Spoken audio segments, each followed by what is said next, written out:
नमस्कार, मैं रुपेश कुमार सिंह विधानसभा रघुनाथपुर 108 का स्थायी निवासी हूँ। ग्राम निकटी कला, थाना रघुनाथपुर, जिला सिवान, बिहार मेरा घर है। और आज मैं आप लोगों के बीच में राजनीति और रोजगार के मैटर्स को लेकर आया हुआ। हमारा बिहार आज इतना पीछे क्यों है, इसके ऊपर हम लोग कुछ चर्चा करने जा रहे हैं। आप सबने देखा होगा इस कोरोना काल में किस तरह से हमारे देश के लोग, हमारे बिहार के लोग खासकर अन्य राज्यों से प्रताड़ित होकर पैदल आना पड़ा था उन लोगों को, अपनी जान माल का भी हानि होना पड़ा उनको। तो ये हम क्यों देख रहे हैं इस तरह की परिस्थितियां? क्योंकि हमने कभी भी अपने राजनेताओं को, योग्य नेताओं को खास करके चुना ही नहीं। हमारी जो छवि होती है वो हमारे राजनेताओं से बनती है। जब राजनेता, हम लोग खुद ऐसे बंदे को चुनेंगे जो अंगूठे छाप हो, जो किसी आपराधिक प्रवृत्ति से लिप्त हो, जो शैक्षिक योग्यता में कहीं भी नहीं टिकते हो, जो त्यागी नहीं हो, जिनके पास कोई तत्परता या फिर कर्मनिष्ठा है ही नहीं, जो जीतने के बाद स्वयं अपना हित ढूंढने शुरू कर देते हैं, जो लोगों को पैसे पे, दारू पे, और जात पात, धर्मवाद, क्षेत्रवाद, इन सब मुद्दों पे लोगों को बरगला के अपना वोट निकाल लेते हैं। जो करोड़ों रुपए लगाते हैं अपने टिकट लेने के लिए, जो करोड़ों रुपए लगा देते हैं लोगों को खरीदने के लिए, लोगों का जो ईमान है उसको खरीदने के लिए, और हम लोग उनके झांसे में चले आते हैं थोड़े से पैसे के लिए, थोड़े से लालच के लिए। तो ये हमारी कमी है, इसीलिए हमने बिहार में अपनी तरक्की नहीं लाए। हम लोग अपने बिहार में सबसे बड़ी बात यह है कि कुछ ऐसे मुद्दे हैं जिसे मैं खुद आत्मसात कर रहा हूं, और आप लोग भी इसको जानते ही होंगे और देखे भी होंगे और उसको अनुभव भी किया होगा आपने, कि हमें जब तक बिहार में रोजगार की मांग हम लोग नहीं करेंगे अपने नेताओं से, या फिर हम खुद रोजगार के लिए कदम नहीं उठाएंगे, रोजगार सृजन के लिए काम नहीं करेंगे, तब तक, या फिर एक और चीज, इतना हम अपने आप को विकसित ना कर लें कि दूसरे राज्यों के लोग हमारे यहाँ आके रोजगार पाएं, तब तक हम ऐसे ही दुत्कारे फिरे जाएंगे दूसरे राज्यों से। आपने स्वयं देखा होगा कि जब भी बिहार के लोग, चाहे वो रोजगार के लिए बाहर गए होंगे, चाहे वो ऑल इंडिया लेवल पे एग्जाम्स होते हों उसके लिए बाहर जाते हों, चाहे कोई भी काम हो, जैसे महामारी अभी आई थी कोरोना, उसके वजह से भी लोग बाहर जो गए हुए हैं, आपने देखा होगा किस तरह से दुत्कारे फिरे गए हैं। हर जगह से मारे जाते हैं, उनको गालियां सुनती है। हम ऐसे लोग हैं जो बिहार से बाहर जाके अन्य राज्यों को डेवलप कराते हैं, खुद अपना शोषण करके। एक कमरे में हमारे श्रमिक लोग, एक कमरे में 2-2, 3-3, 4-4 लोग रहते हैं, 812 घंटे की जॉब करते हैं। 12 घंटे के अलावा भी वो लोग कभी कभी ओवर टाइम भी करते हैं, तब भी अपने परिवार और अपने बच्चों के लिए उचित शिक्षा और उचित साधन का हम लोग भरपाई नहीं कर पाते हैं, उसके साधन को हम लोग नहीं जुटा पाते हैं। तो ये जरूर समय आ गया है, अब जरूरत आ चुकी है कि हम अपने बिहार में ही रोजगार लाएं।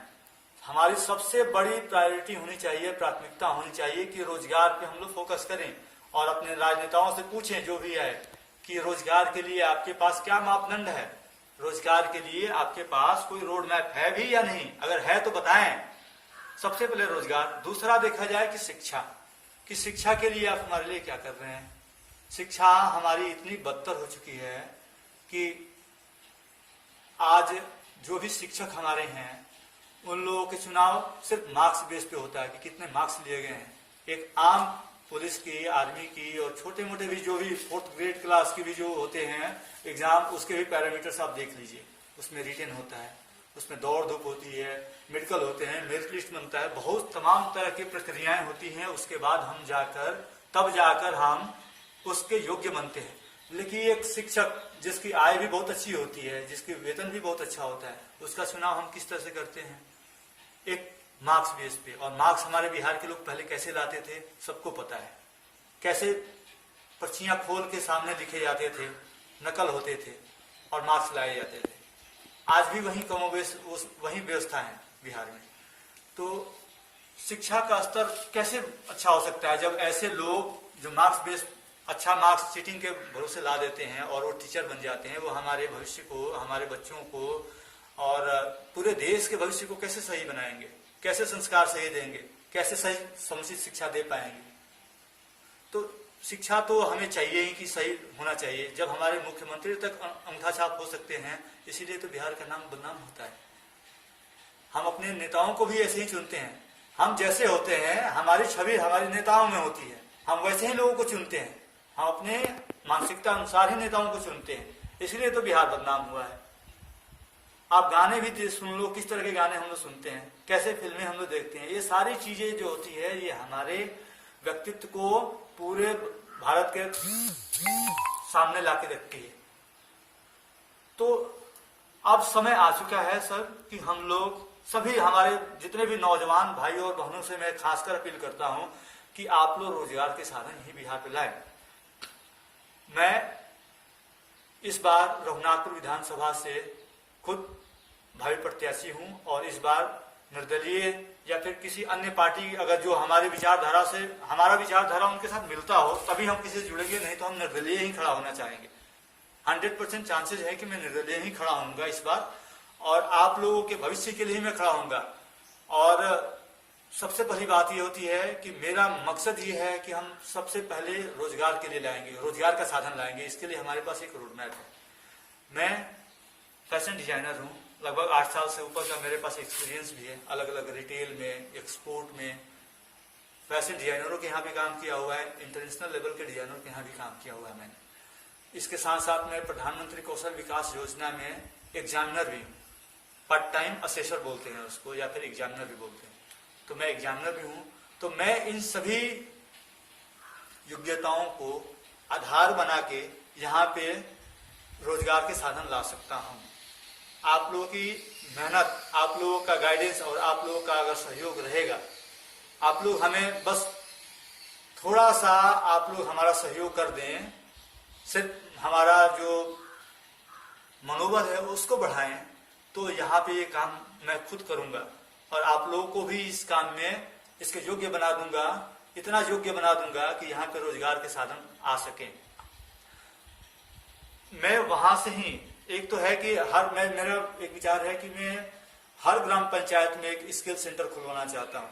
वो स्किल सेंटर ऐसा हो कि रोजगार जैसे स्किल सेंटर हो, वहां पे आपको तरह तरह के रोजगार की व्यवस्थाएं कराई जाए, कपड़े लाइन से लेकर, कृषि से लेकर, एलईडी बल्ब वगैरह इस तरह की जो चीजें बनाई जाती है, एलईडी बल्ब बना सकते हैं आप चाहें तो मोबाइल के कवर बन सकते हैं, उसके पैम्पलेट्स बनते हैं वो बन सकते हैं, उसके गार्ड बन सकता है, आप चाहें तो पवन चक्की बना सकते हैं, आप चाहें तो सोलर सेल बना सकते हैं, बहुत तरह की बैटरियां बन रही हैं उसको आप बना सकते हैं। बहुत सारे साधन है बनाने के लिए, इन सबकी ट्रेनिंग दिया जाए, बहुत कम आय में एक छोटे लघु उद्योग और कुटीर उद्योग टाइप में चीजों को यहाँ पे बढ़ावा दिया जाए, तो यहाँ भी हमारा बिहार भी बहुत आगे बढ़ सकता है। एक कृषि, मैं आपको बताता हूँ एक माध्यम लेकर कपड़ा इंडस्ट्री को, इसलिए क्योंकि जो कृषि है लगभग 53% उस पर हम लोग आश्रित हैं बिहार में, या फिर पूरे देश में पूरा मिला के चले तो, खासकर बिहार तो कृषि प्रधान ही है हमारा, और बिहार हमारा देश भी कृषि प्रधान ही अभी भी है। लेकिन दूसरे स्तर पे सबसे अधिक जो रोजगार के साधन है वो है अपैरेल इंडस्ट्री, टेक्सटाइल इंडस्ट्री, कपड़ा उद्योग। तो कपड़े उद्योग का यहाँ पे साधन हम लोग ला सकते हैं, बहुत आसानी से ला सकते हैं। बस उसमें हमें करना क्या है, अपना पुरुषार्थ करना है, थोड़ा भाग दौड़ करना है, लेकिन ये कोई असंभव कार्य नहीं है। आपने देखा होगा गुजरात को, आपने देखा होगा दिल्ली को, आपने देखा होगा वेस्ट बंगाल को। ये राज्य में, इन राज्यों में क्या होता है, इन राज्यों में घर पे औरतें, बच्चे, बूढ़े लोग कुछ ना कुछ अपना काम कर रहे होते हैं, लेकिन दोपहर में हम लोग क्या कर रहे होते हैं आप देखते होंगे, ताश के पन्नों के साथ हम लोग खेल रहे होते हैं, क्योंकि हमारे पास कोई काम है ही नहीं, हमारी मजबूरी है, हम लोग टाइम पास करते हैं उसके साथ। तो हम चाहते हैं कि हमारे जो भी औरत लोग हैं, जो हमारी माताएं बहनें हैं, जो बच्चे हैं, जो हमारे बुजुर्ग हैं, जो अभिभावक लोग हैं, वो अब रोजगार के साधन अगर यहाँ ला दिया जाए तो उस पर काम करें, और वो संभव है यहाँ पे। मैं क्या करूंगा, मैं जाकर, मैं इंडिविजुअली अगर बोलता हूँ, अगर प्रधानमंत्री कौशल विकास योजना की तरफ से बाय द वे नहीं भी मिलता है कोई तरह का काम, तो ऐसा हम कर सकते हैं कि डिजाइनरों के यहाँ से, जो मैंने बड़े बड़े डिजाइनरों के यहाँ काम किया है, कुछ ऐसे डिजाइनर भी है जैसे मनीष मल्होत्रा जिनको आप जानते होंगे, बॉलीवुड में है, जो बॉलीवुड के लिए काम करते हैं। तो वो आशा केंद्र भी खोल रखे हैं, जो हमारे महिलाएं हैं, जो माता बहनें हैं, उनको ट्रेनिंग देते हैं सिलाई का, कटिंग वगैरह का। उनको इवन मशीन भी देते हैं, जो हाथ से चलाने वाले अम्ब्रेला मशीनें होती है या फिर पैर से चलाने वाले, वो मशीन भी देते हैं वो। तो ऐसे डिजाइनरों को हम लोग पकड़ेंगे, हम उनके पास जाएंगे, हम उनसे बताएंगे कि जी रूरल डेवलपमेंट, जो हमारा ग्रामीण क्षेत्र है, उसको डेवलपमेंट के लिए आप तो जगह जगह कर रहे हैं, तो हमारे क्षेत्र में भी करें। और मैंने खुद काम किया हुआ है अबू जानी संदीप खोसला में, जिनके यहाँ पे 10,000 से ऊपर वर्कर हैं मुंबई में। तो इतने बड़े डिजाइनरों के यहाँ से भी हम लोग ऑप्शन ला सकते हैं, हम वहां से काम लेके आएंगे। पहले तो हम लोग क्या करेंगे, हर ग्राम पंचायत में, ग्राम पंचायत के अलग अलग, हर ग्राम पंचायत से कुछ लोगों को चुनेंगे, उन लोगों को पहले ट्रेंड करेंगे, ट्रेनर्स को लेके आएंगे हम लोग वहाँ, जो डिजाइनर्स होते हैं उनके यहाँ से। हमारे खुद अपने कुछ जान पहचान के कई सारे ट्रेनर्स हैं, कई सारे लोग हैं जो हमारे साथ काम किए हैं, हम उनको लेके आ सकते हैं, उनको लेके आएंगे यहाँ पे। और हर ग्राम पंचायत से 2-4 लोगों को उसमें महिलाएं भी होंगी और पुरुष भी होंगे, उन लोगों को ट्रेन किया जाएगा। उसके बाद ये लोग हर ग्राम पंचायत में लोगों को ट्रेन करेंगे।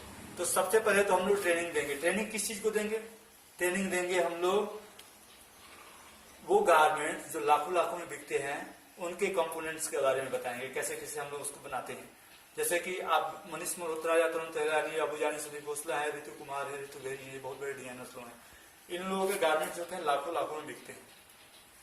आप देखने जाओ, उनकी साड़ियां, गाउन, लहंगा चोली जो बनती है वो, या फिर शेरवानी हो या कोई भी चीज है, वो लाखों में बिकती है। क्यों? क्योंकि उनके जो हैंड एम्ब्रॉयडरी का काम होता है, हाथ की कढ़ाई होती है, जो मशीन का कढ़ाई जो होता है, मशीन एम्ब्रॉयडरी होती है, जो उसमें डाइंग होता है, कपड़े के जो कलर जो किए जाते हैं डाई, वो प्रिंटिंग के, उसके अलावा डिफरेंट क्राफ्ट है, अलग अलग राज्यों के अलग अलग कलाएं होती है, क्राफ्ट होते हैं जो कपड़े पे और अपरेल लाइन में उसमें यूज किए जाते हैं।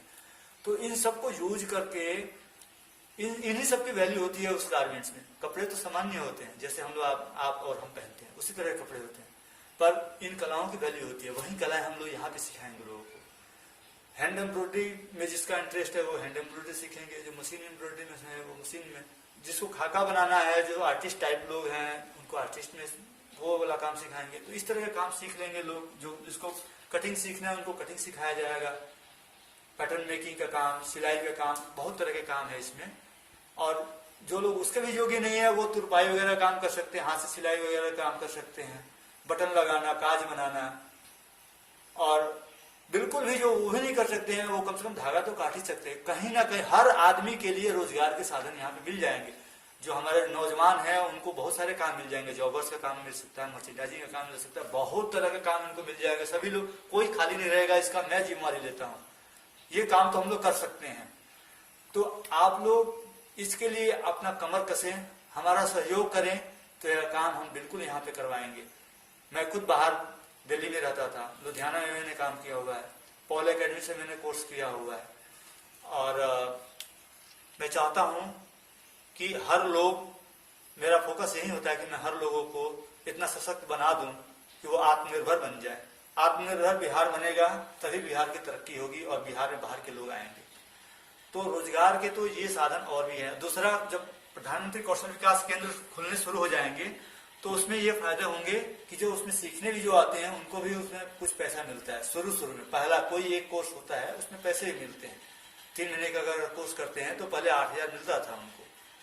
अब थोड़ा सी परिस्थितियां बदली हुई है, कोरोना की वजह से सरकारें थोड़ा सा फाइनेंशियली कमजोर पड़ गई हैं पैसे के रूप में। तो हो सकता है उसमें कुछ चेंज आए, तब्दीलियां आए, लेकिन मुझे पूरा विश्वास है कि ये काम इतना आसानी से नहीं बंद होगा। और अगर ये काम अगर होता है प्रधानमंत्री कौशल विकास योजना की तरफ से, तब तो काफी आसान हो जाएगा इस काम को करने के लिए। उनके तरफ से भी हमें सब्सिडियां मिल सकती हैं। तो आगे पहले हम लोग कदम आगे बढ़ाएंगे, तभी जाके कोई भी सरकार या अन्य लोग उस पर मदद करेंगे। तो ये काम तो हम लोग करने जा रहे हैं रोजगार के लिए, सबसे पहले यहाँ पे। इसी तरह से कपड़े इंडस्ट्री के अलावा मैंने बताया था आपको कि हम लोग क्या क्या करने जा रहे हैं। कपड़ा इंडस्ट्री के अलावा भी बहुत तरह की जो छोटे छोटे कुटीर उद्योग, लघु उद्योग टाइप की चीजें खोलेंगे। कृषि के लिए भी हमारा देखा जाए बिहार बहुत पीछे है, क्योंकि यहाँ पे ना तो चकबंदी है, भूमि कहीं यहाँ है तो कोई 2 किलोमीटर दूर है, और लोगों के पास, किसानों के पास 10 एकड़ से ज्यादा बहुत कम ही ऐसे लोग होंगे जिनके पास 10 एकड़ से ज्यादा भूमि भी होगी।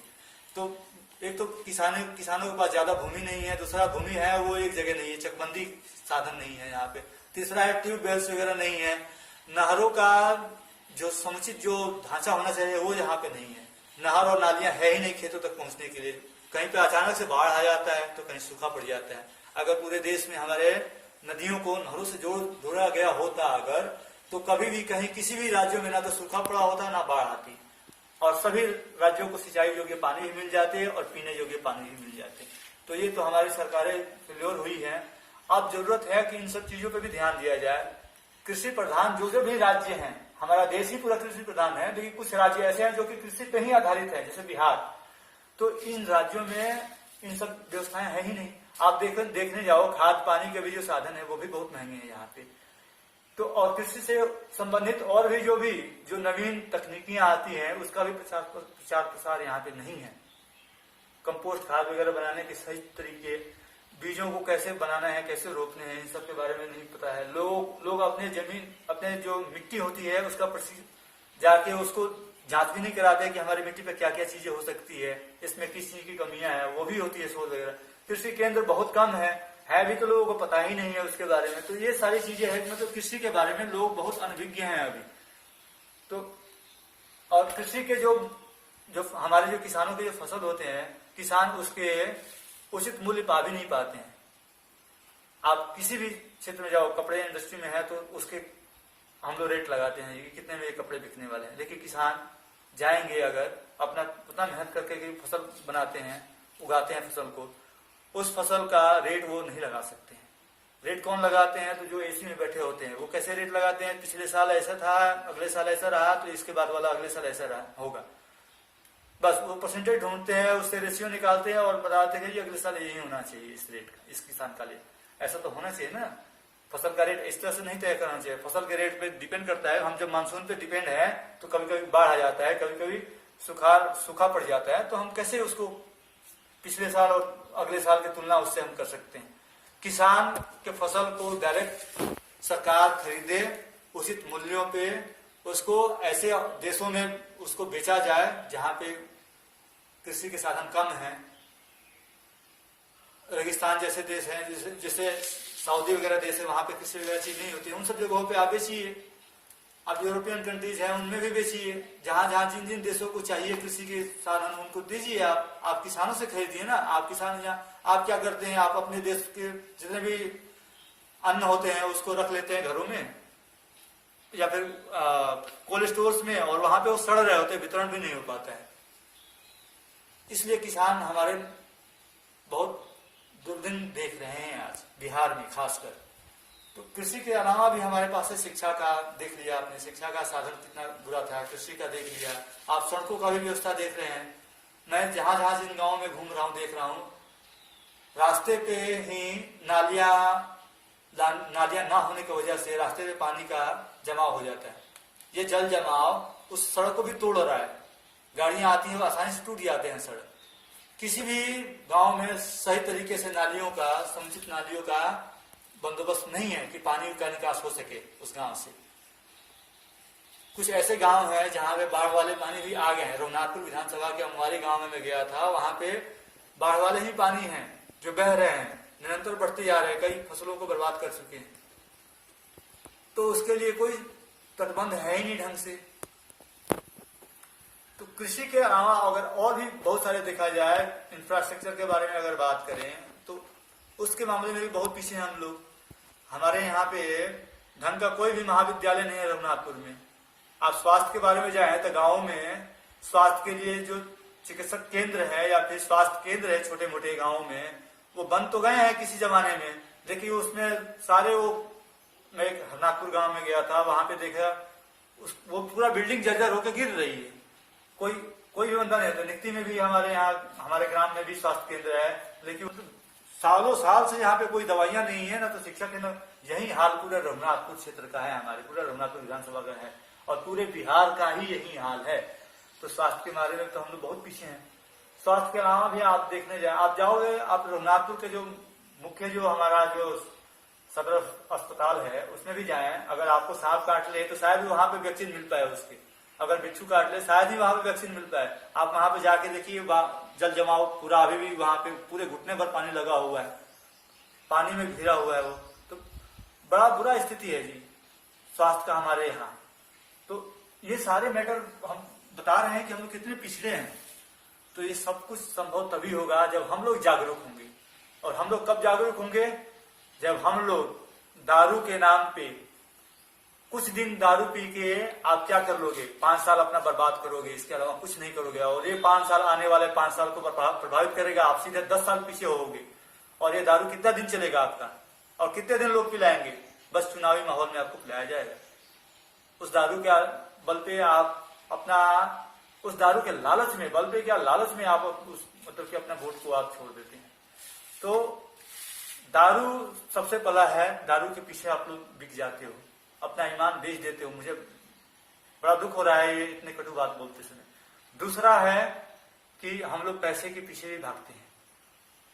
हर आदमी पैसे ले लेके और वोट दे रहा है।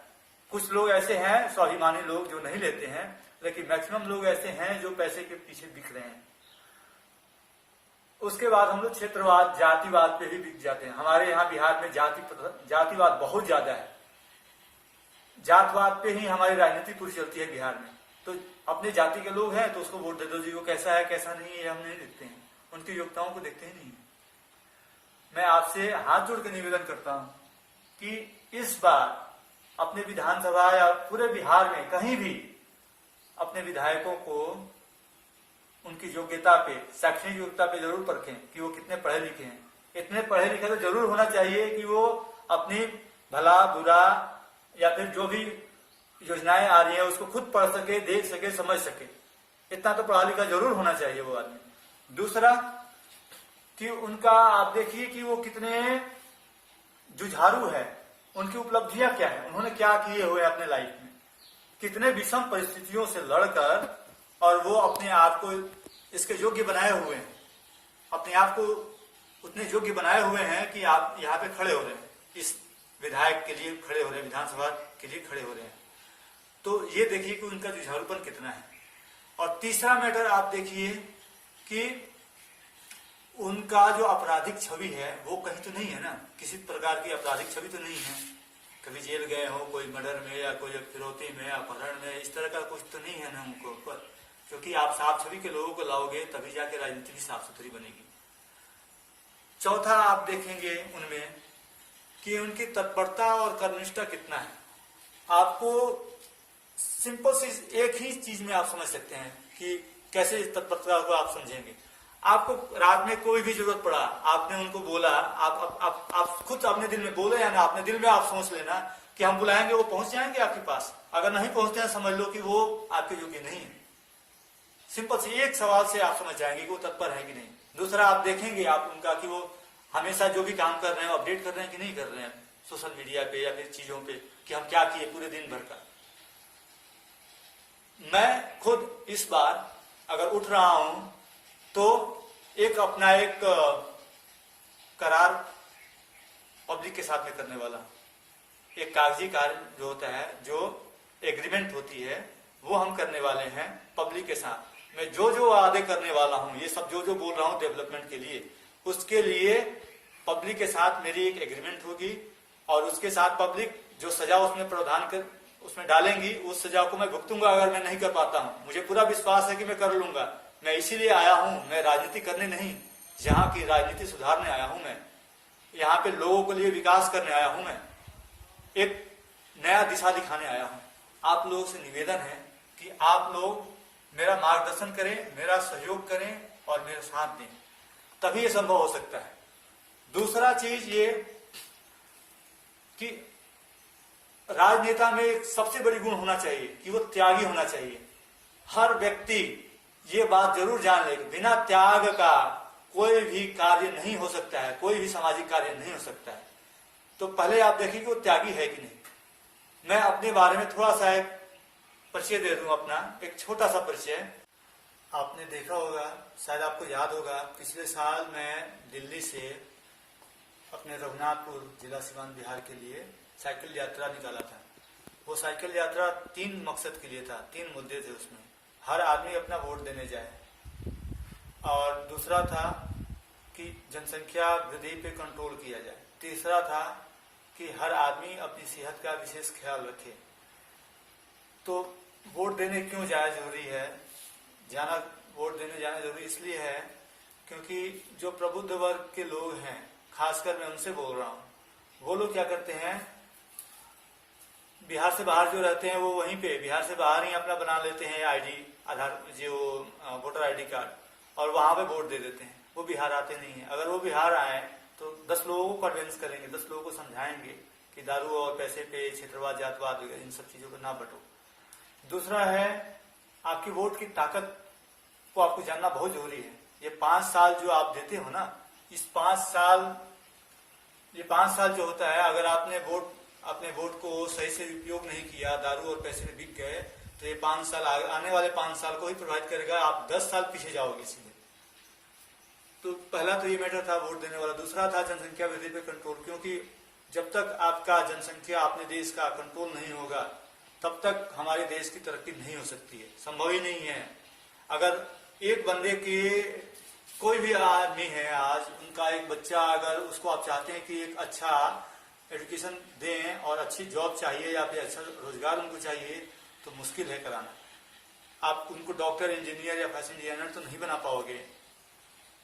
तो 2 से अधिक अगर बच्चे होते हैं तो आपको बहुत परेशानी होगी। आप ही को नहीं, आप खुद तो आगे नहीं बढ़ोगे, दूसरा पूरे राज्य को और पूरा देश को पीछे आप ले जाओगे।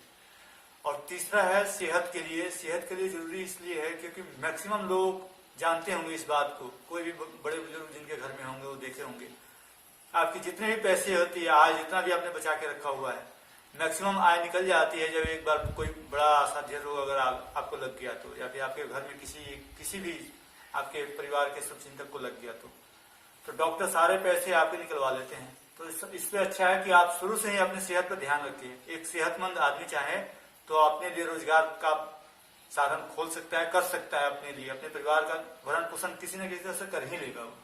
तो इस तरह से देश भी आगे ही बढ़ेगा, कम से कम पीछे तो नहीं होगा ना।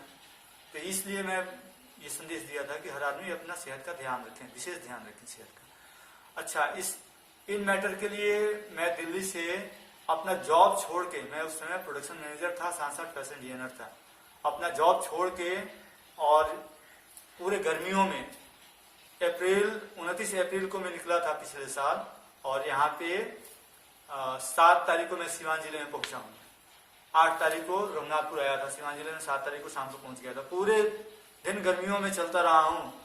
लखनऊ आगरा एक्सप्रेस पे आपको पता ही होगा कि कितना वेवी रोड है, काफी ऊंचा नीचा है। उसमें हर 1 किलोमीटर पर 1 किलोमीटर चढ़ना पड़ता है, और आधे किलोमीटर उतरोगे, फिर 1 किलोमीटर चढ़ना है, उतरना है, ऐसे कर करके है वो रोड। ऐसा बनाया गया है कि लोग सोए नहीं। उस रोड पे, उतना विषम मार्ग पे मैं चला के आया था, साइकिल यात्रा किया था मैंने। धूप में कहीं भी वहां पे छांव की व्यवस्था नहीं है। लगभग 350 किलोमीटर तक पानी पीने और खाने की व्यवस्था आपको नहीं मिलेगा। ये तो सोच के आप चलो। तो ये रास्ते, इतने कठिन रास्ते मैंने क्यों लिए थे? मेरे अंदर त्याग की भावना थी, तभी मैंने जॉब छोड़े थे। समाज सेवा का एक भाव था। उस समय तो मैं पॉलिटिक्स में आना नहीं चाहता था, या फिर विचार भी नहीं थे। मैंने बिहार के अभी ये कोरोना में जो दुर्दिन देखे थे बिहार के लोगों के, उससे प्रभावित होकर मैं इस बार आया हूं मैं करने के लिए। और मैं आप लोगों को पूरा विश्वास दिलाता हूं कि जो व्यक्ति अपना जॉब छोड़ के आ सकता है आपके लिए, पूरे दिन, जब मैं यहाँ पे आया था, पूरे शरीर पे दाने दाने निकल गए थे, बड़े बड़े, पूरे शरीर में दाने, गर्मी से। और मैं 3 दिन और 3 रात तक सोया नहीं था। बस आधे घंटे के लिए झपकी ले ली रोज सड़क पे ही, नहीं तो वो भी मुश्किल था मैं। और उसके बाद 3 दिन तक पानी और गुड़ खा के मैं आया हूं मैं, हाईवे पे, लखनऊ आगरा एक्सप्रेस पे। इतनी बुरी स्थिति थी वहां पे। तो ये सब त्याग और पुरुषार्थ अगर मैं कर सकता हूं तो आप, बस ये तो मैं एक उदाहरण दे रहा था, ये तो बहुत छोटा सा है, इससे भी बड़ा कर सकता हूं मैंने अपनी क्षमता को वहां पे परखा था, और मैं कर सकता हूं। ये आप भी कर सकते हैं, सब में ये पुरुषार्थ है। बस ये है कि देश भावना, अपने देश के लिए जो देशभक्ति होती है, वो उसको जगाने की जरूरत है। आपको हर आदमी की मिट्टी की एक कर्ज होता है, मातृभूमि के लिए भी काम करना होता है। मैं मैंने जो अपना एजुकेशन किया था, मैं भी एक गरीब परिवार से हूँ। मैंने एजुकेशन लोन लिया हुआ है, पढ़ाई कर रहा था, उसके साथ साथ मैं अपने जॉब के लिए कुछ ना कुछ साधन में ढूंढता था। पार्ट टाइम जाके जॉब करता था, या फिर जहाँ भी रहा हूँ वहां पे भी ट्यूशन वगैरह भी पढ़ाता था मैं बच्चों को। तो ये सब मैं काम करता हूँ। ऐसा नहीं कि मैं बैठा रहा कभी और सिर्फ एक ही काम के लिए भरोसित रहा। मैं अपने आप को ऑलराउंडर बनाने की कोशिश किया। मैंने पुरुषार्थ करने में अपनी ओर से कमी नहीं छोड़ी। 30-35 साल मैंने अपने जो भी लगाया वो लगाया मैंने अपने फ्यूचर बनाने के लिए। लेकिन अब ये जरूरत है कि हमने जो भी अर्जित किया है ज्ञान, या फिर जो भी हमने एक्सपीरियंस या फिर जो अनुभव हमने अर्जित किया है, उसको अपने मातृभूमि को आगे बढ़ाने के लिए, बिहार को आगे बढ़ाने के लिए, रघुनाथपुर विधानसभा को आगे बढ़ाने के लिए उसका हम यूज करने वाले हैं, उसका हम सदुपयोग करना चाहते हैं। इसलिए हम यहाँ पे आए हुए हैं। और मैं पूरा विश्वास दिलाता हूँ कि ये जो भी 5 साल आप लोग हमें दोगे, उस 5 साल में इस तरह से मैं काम करूंगा कि देश तो देश है, पूरे विदेश तक में इसका डंका बजेगा जरूर। एक तो हमारा बिहार बहुत पीछे है, यहाँ पे कोई भी एक अच्छी तरीके से विकसित मतलब विकास का दिखा दिया जाए तो वैसे भी नाम होना है। लेकिन मैं इस कदर से करूंगा कि ये 5 साल में पूरे एक आदमी के पास अपना रोजगार का साधन जरूर हो जाएगा, कोई खाली नहीं बैठेगा। इतना तो मैं जरूर नहीं कर दूंगा। और शिक्षा का जो यहाँ का जो स्तर है उसको तो मैं डेवलप करवाऊंगा, अभी कर भी रहा हूँ। जितने भी लोग जो दौड़ते हैं, बच्चे जो दौड़ते हैं, आर्मी वगैरह की तैयारी कर रहे हैं, उन लोगों के लिए रिटेन की तैयारी करने के लिए हर ग्राम पंचायत में एक कोई शिक्षक होगा, उसको हम लोग नियुक्त करने जा रहे हैं। स्पोकन इंग्लिश और इंग्लिश ग्रामर के लिए हम लोग एक टीचर का व्यवस्था करने जा रहे हैं। और बात हो भी रही है, हमारे निकटी ग्राम पंचायत में तो हो चुकी है बात, आसपास के लोगों तक भी खबर जा चुकी है। लॉकडाउन खत्म होने की हम लोग इंतजार कर रहे थे, बस इस वीक में हम लोग शुरू करने वाले हैं इसको। तो ये सब काम तो हम लोग कर रहे हैं। और जो प्रधानमंत्री कौशल केंद्र है उसके लिए भी खोलने की हम लोग कोशिश कर रहे हैं, इसमें भी हम लोग कदम आगे बढ़ा रहे हैं। तो हम लोग सिर्फ बोल ही नहीं रहे हैं, हम लोग इस पे काम भी कर रहे हैं। और आपका सहयोग होगा तो हम लोग पूरी तरह से इस पे काम भी करेंगे। तो हमारे अंदर देशभक्ति भी है, समाज ने हमारे लिए बहुत काम किया हुआ है, समाज का एक ऋण है हमारे ऊपर, उस ऋण को भी चुकाना है मुझे। जो हमारी मिट्टी का एक ऋण है, उस मिट्टी के ऋण के लिए मैं आया हुआ हूँ। जॉब करने के लिए मेरे पास पूरे साधन है, हर चीज है। मैं चाहूँ तो मैं फैशन डिजाइनिंग का जॉब कर सकता हूँ, मैं चाहूँ तो प्रोडक्शन मैनेजर का जॉब कर सकता हूँ, मर्चेंडाइजिंग का जॉब कर सकता हूँ। इन सब में मैंने काम किए हुए हैं। प्रधानमंत्री कौशल विकास में एग्जामिनर हूँ, तो उसमें तो ऑलरेडी है, पैसे भी अच्छे खासे है। तो मुझे अगर मैं देखूँ तो अपने 30-35 साल के करियर में मैंने अपनी लाइफ तो सेट कर रखा है। लेकिन अगर मैं बिहार के लोगों के लिए, अपने जन्मभूमि के लोगों के लिए भी कुछ ना कर पाऊँ, जो समाज ने हमको आगे बढ़ाया उस समाज के लिए कुछ ना कर पाऊँ, तो धिक्कार है मेरे लिए।